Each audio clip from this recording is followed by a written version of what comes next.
Hey there, this is Sam with JP and Associates Realtors coming at you on a Friday. And today's November 1st, which means it's Dia de los Muertos, or the Day of the Dead. So I hope that you spend part of your day thinking about your loved ones who have passed on and giving them a little bit of respect. And I also hope that everyone had a safe Halloween last night. We are in a new neighborhood, so for the first time in many years, we actually had trick-or-treaters because for whatever reason downtown, we almost never got anybody. So it was pretty exciting. Went through 5 bags of candy. I was impressed. So this weekend, it's fall backward. You've got to change your clocks on Saturday night. Don't forget. Fall backwards. In the spring, you spring forward. In the fall, you fall backwards. So anyhow, that's something that we want to remind everybody to do. It's also a good time to check the batteries on your smoke detectors and your carbon monoxide detectors if you have those. But for sure, your smoke detectors need to be double checked. And today is the first day of something you may not have heard of. Any aspiring writers out there, there's something called National Novel Writing Month, which starts on November 1st. If you have been participating prior to this, you may have prepared for it, but you can go to NaNoWriMo.org, I think is what it is. And if you want to just try to meet the challenge and write 50,000 words in 1 month, then go for it. The other thing that's coming up, I mean, there's a lot of stuff that's coming up right now, and I've noticed already a few sort of pre-Black Friday sales are going on. But it's also a charitable season, a season of giving and appreciation. So there's a couple of things coming up. On Tuesday, the Ride-On Center for Kids, or R.O.C.K, is actually having kind of an open house. It's 6 to 8 p.m., Tuesday the 5th, and that place is just amazing. It's amazing what they do to help people with disabilities from, just a couple of years old up to our service members, service, military, police, those kind of people, fire department, who have some issues that can be helped by therapy with equine therapy. And it's a beautiful place. It's not far from where I live, and I've been out there to look into volunteering, and they really do a lot of good stuff out there. So hopefully you can make it. Next weekend is the We Are Not Broken fundraising gala, which is Saturday, I think it's the 9th, and I think they still have tickets available. I will be there. Look into wearenotbroken.org. So in other news, I thought I'd catch you up on some of the stuff that's going on in Austin. I went and drove through a place called The Grove today, which is it's between 38th and 45th Street, and I think it's Shoal Creek, anyhow.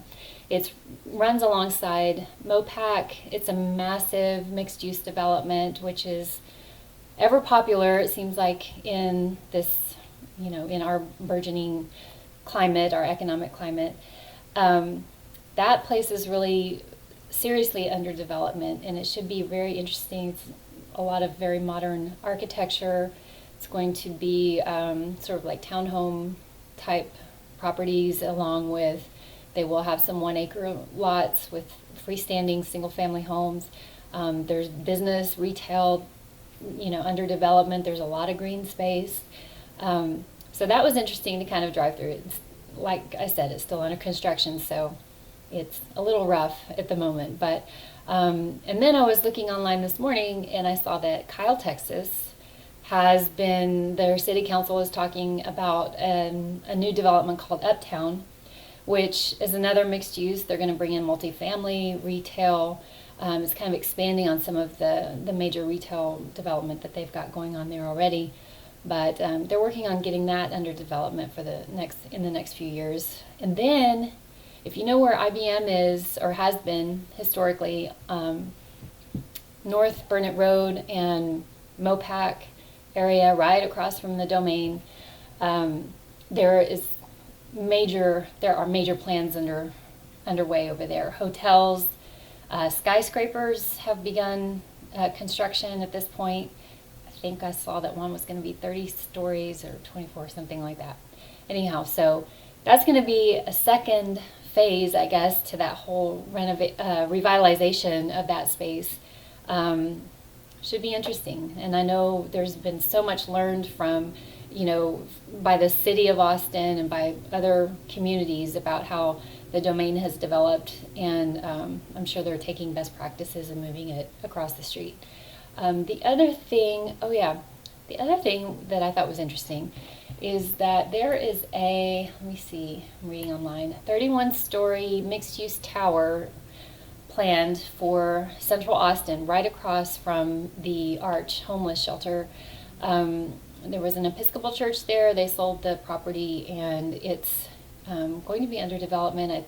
It sounds like what they're trying to do with that whole sort of Waller Creek, Waterloo Park on up to the University of Texas Medical School Center. They're trying to make that sort of an innovation district for with medical purposes. So this tower, I think, is going to be, maybe focused on the medical professions, medical offices, things like that. But thought it was interesting that they're really, the city is trying to centralize the, physicians' offices, hospitals, obviously the medical school, and stuff like that right there in Central Austin. Let's see how that develops. I know their green spaces are beautiful down there, and they've certainly done a lot with the downtown and the library and all that kind of stuff. Making it a very hospitable place, a beautiful area, very easy to walk around and kind of get all of your needs met within easy reach of each other.